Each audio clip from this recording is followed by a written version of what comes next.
Agro based industries, horticulture amadi MSME na Manipur gi Senthok Lambida tungda yamna chawna Kanaba Oirakani amadi malem gi atai mafam singa changdamnaba ngamgani haina Manipur gi Chief Minister N.BIREN ngasi SANJENTHONG da LEIBA Department of Horticulture and Soil Conservation Plant Health Clinic launch tawbagi THOURAMDA PHONGDOKKHRE. Clinic asida natana mobile soil testing lab MSTL vehicle su CM na launch tawki. Thouram aduda Deputy Chairman State Planning Board S. Rajan, Horticulture and Soil Conservation ki Principal Secretary P. Baifai amadi Horticulture Department ki staff singsu saruk yaki. Thouram asida CM N.BIREN na Plant Health Clinic lingkhat pa asi yamna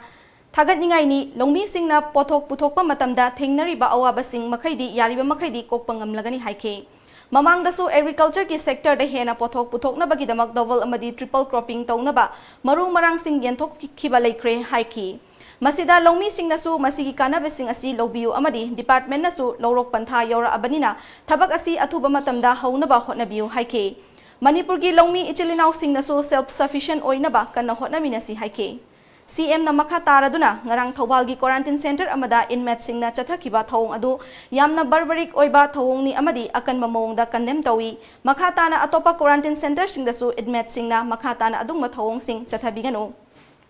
Guardian sing nasu quarantine center da LEIBA icha isu singbu takpi tambiduna discipline naina chadhanbiu haike amadi miyam na face mask sanitizer sijanabiu amadi social distancing ngakna chatpiu masina COVID-19 thengnabagi amata ngairaba upay ni haike.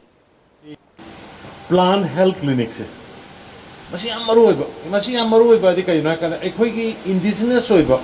plant kaya fruits kaya jinjak kaya so manggiba mutkiba karigino haiba kana khoina timely khoina phajana scientifically treatment of the adagi morok ta tin dare morok tu pora ga sida yengba yare sumai to masi achoba advantage ma masi horticulture and soil conservation na piri na ilawi adu madugi area adugi matang khitang tawbagi dong tang arang gate ke ta nom na khotna tawba adu ma yamna barbaric goiba I would like to say ai madu condemn tawi adu ko natural do quarantine center ta ida lebi mission na makhata na tawi gano adu na guardian sing maruina please teach your families na khoi gi guardian sing gi isa sing inau sing do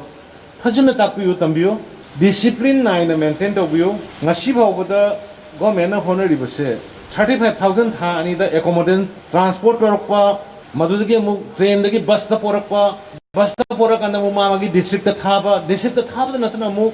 mayam ji test nabagi tawba ise arrive nati ai hana already January gi horpa da ai haigra bani Manipur na covid thena gadu isa ko gi limited resource limited manpower sina thengna jagada bani aduna mayam gi cooperation na ta di pai lei roi nai haije gi bani aduna nasi ekoi na thengna dis uncounted number masu flight tagi kari dagi lakshan ma mayam se masi aduna ai guardian sing leina appeal tawi quarantine center da leiri ba isa isu sing do phajana discipline leina thaksi ka si leina protocol ngang na SOP ngang na chalan bio